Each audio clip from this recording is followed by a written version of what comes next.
खांद्याची हालचाल करतानाही वेदना होतात. हात वर उचलत नाही. रात्री झोपतानाही खांद्यांमधून खूप जास्त वेदना होतात. तर हा फ्रोझन शोल्डर असू शकतो. नमस्कार, मी डॉक्टर किरण, न्यूरोफिजिओ. तुम्हालाही फ्रोझन शोल्डर बद्दल संपूर्ण माहिती पाहिजे असेल तर हा व्हिडिओ शेवटपर्यंत नक्की पहा. आजच्या व्हिडिओमध्ये आपण जाणून घेणार आहे की फ्रोझन शोल्डर म्हणजे काय, फ्रोझन शोल्डर का होतो, फ्रोझन शोल्डर झाल्यानंतर कोणकोणत्या स्टेजेस असतात, फ्रोझन शोल्डर झाल्यानंतर कोणकोणत्या इन्व्हेस्टिगेशन केल्या जातात आणि फिजिओथेरपी उपचाराने फ्रोझन शोल्डर कसा कमी केला जातो. फ्रोझन शोल्डर म्हणजे काय?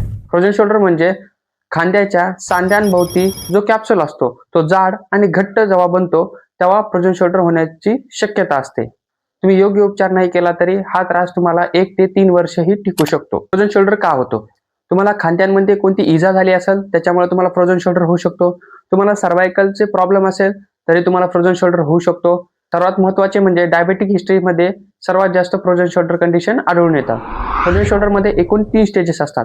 First stage is the painful stage, second stage is the frozen stage, third stage is a thawing stage. Frozen shoulder झाल्यानंतर कोणकोणते इन्व्हेस्टिगेशन केल्या जातात?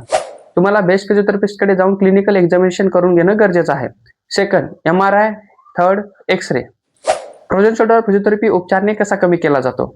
काय घरगुती टिप्स तुम्हाला आज मी सांगणार आहे त्या तुम्ही यूज करू शकता. नियमित व्यायाम करणं गरजेचं आहे. तुम्हाला जास्त जड वजन उचलणं टाळायचं आहे.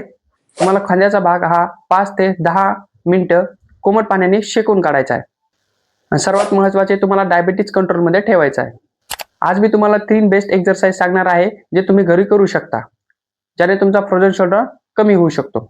First exercise pendulum exercise. तुम्हाला या पद्धतीने यायचं आहे. तुमचा हात हा क्लॉकवाईज डिरेक्शन आणि अँटी क्लॉकवाईज डिरेक्शनने फिरवायचा आहे.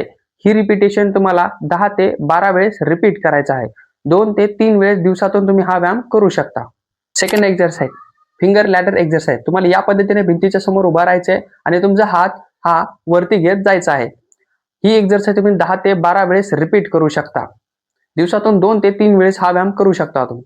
Third exercise posterior capsular stretching. तुम्हाला या पद्धतीने यायचं आहे. तुमच्या दुसऱ्या हाताने सेम हाताला या पद्धतीने 20 ते 30 सेकंद एक स्थिर पोझिशनमध्ये होल्ड करून ठेवायचा आहे.